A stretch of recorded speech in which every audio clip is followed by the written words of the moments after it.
महादेव श्री शिवाय नमस्तुभ्यम। 18 दिसंबर पौष माह के कृष्ण पक्ष की चतुर्दशी तिथि पर ही मासिक शिवरात्रि का पर्व मनाया जाता है।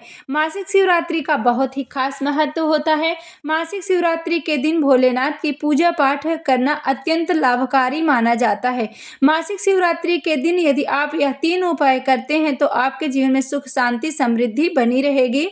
और मासिक शिवरात्रि के दिन भूलवश भी जो इस शिवरात्रि की पावन पवित्र कथा को सुन लेते हैं, महादेव उनकी सभी मनोकामना पूरी करते हैं और उनके ऊपर महादेव की विशेष कृपा बनी रहती है। तो आप इस कथा को जरूर सुनिएगा।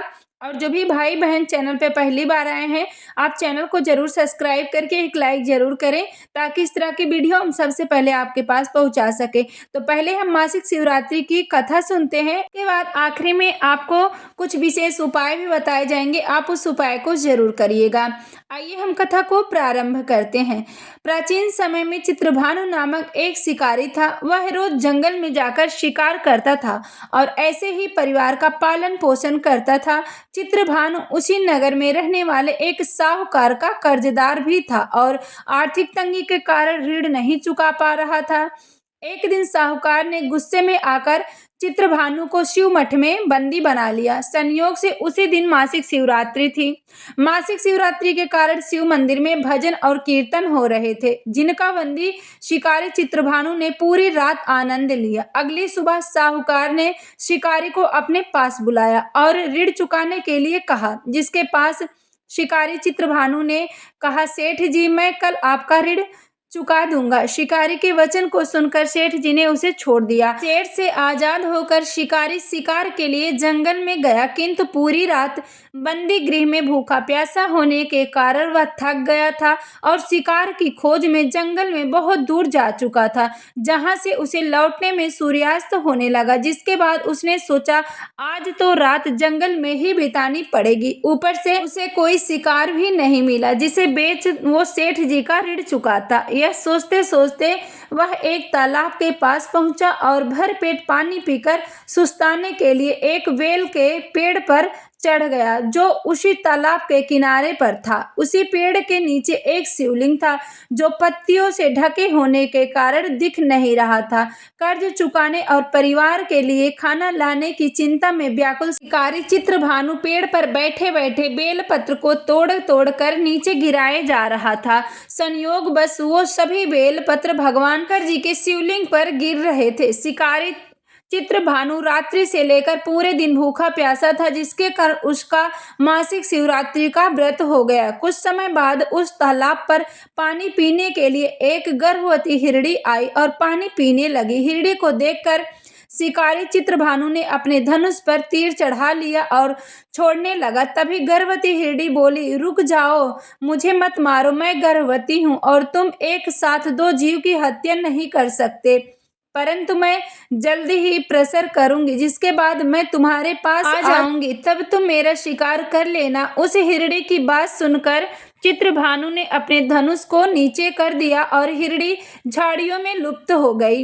इस दौरान जब शिकारी ने अपने धनुष की चंचा चढ़ाई और ढीली करी तो कुछ बेलपत्र टूटकर शिवलिंग के ऊपर गिर गए, जिसके कारण शिकारी के हाथों से प्रथम पहर की पूजा हो गई। कुछ समय बाद दूसरी हिरणी झाड़ियों से निकली, जिसे देखकर शिकारी के खुशी का ठिकाना नहीं रहा। चित्रभानु ने उस हिरणी का शिकार करने के लिए फिर से धनुष उठाया और तीर छोड़ने लगा। तभी हिरणी बोली, हे शिकारी, आप मुझे मत मारो, मैं अभी ऋतु से निकली हूँ और अपने पति से बिछड़ गई हूँ। उसी को ढूंढती हुई मैं यहाँ पर आ पहुंची हूँ। मैं अपने पति से भेंट कर लूँ, उसके बाद तुम मेरा शिकार कर लेना। यह कहकर वह हिरणी वहां से चली गई।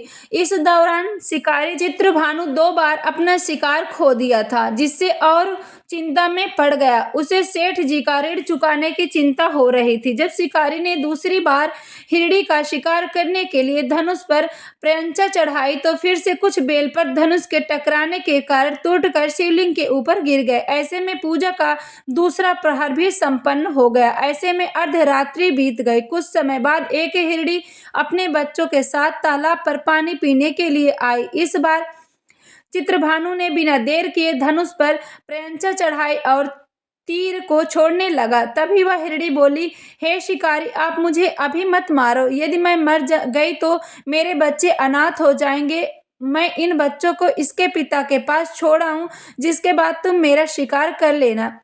उस हिरणी की बात सुनकर शिकारी चित्रभानु जोर से हंसने लगा और कहा, सामने आए शिकार को कैसे छोड़ सकता हूँ? मैं इतना भी मूर्ख नहीं हूँ। 2 बार मैंने अपना शिकार खो दिया, अब तीसरी बार नहीं खोना चाहता। शिकारी की बात सुनकर हिरणी बोली, हे शिकारी, जिस प्रकार तुम्हें अपने बच्चों की चिंता सता रही है, उसी प्रकार मुझे अपने बच्चों की चिंता हो रही है।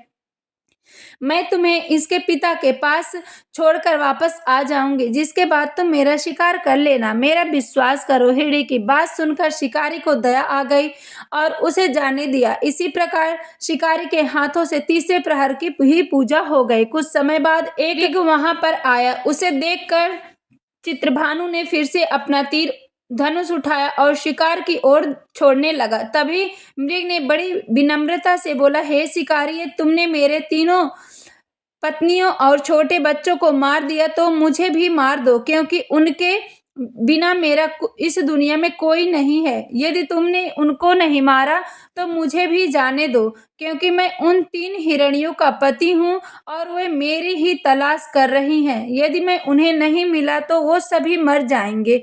मैं उन सभी से मिलने के बाद तुम्हारे पास आ जाऊंगा, जिसके बाद तुम मेरा शिकार कर सकते हो। उस मृग की बात सुनकर शिकारी को पूरी रात का घटना चक्र समझ आ गया। मृग ने शिकारी को कहा, मेरी तीनों पत्नियां जिस प्रकार प्रण करके उसी प्रकार वो वापस आ जाएंगी, क्योंकि वो तीनों अपने वचन की पक्की हैं, और यदि मेरी मृत्यु हो गई तो वो तीनों अपने धर्म का पालन नहीं करेंगी।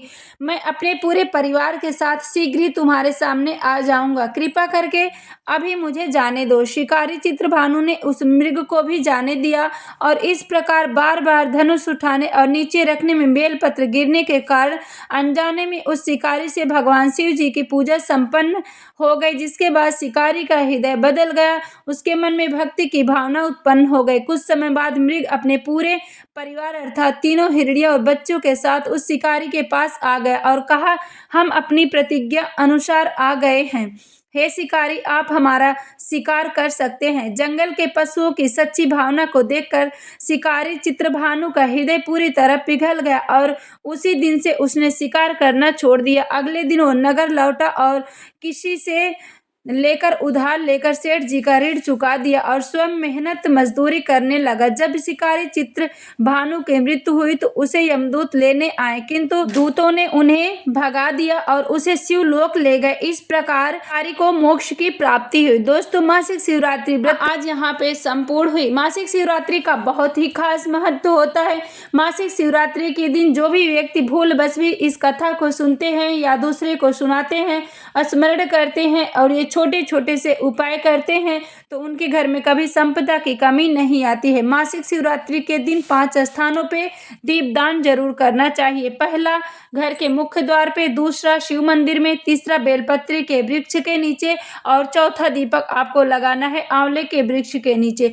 5वां दीपक आप लगा सकते हैं पीपल के वृक्ष के नीचे या समी के वृक्ष के नीचे। इस तरह से 5 दीपक 5 स्थानों पे जलाने से घर में संपदा की वृद्धि होती है। जो भी भाई बहन चैनल पे पहली बार आए हैं, चैनल को जरूर सब्सक्राइब करें। वीडियो अच्छी लगे तो लाइक करें, ज़्यादा से ज़्यादा इस वीडियो को शेयर करें।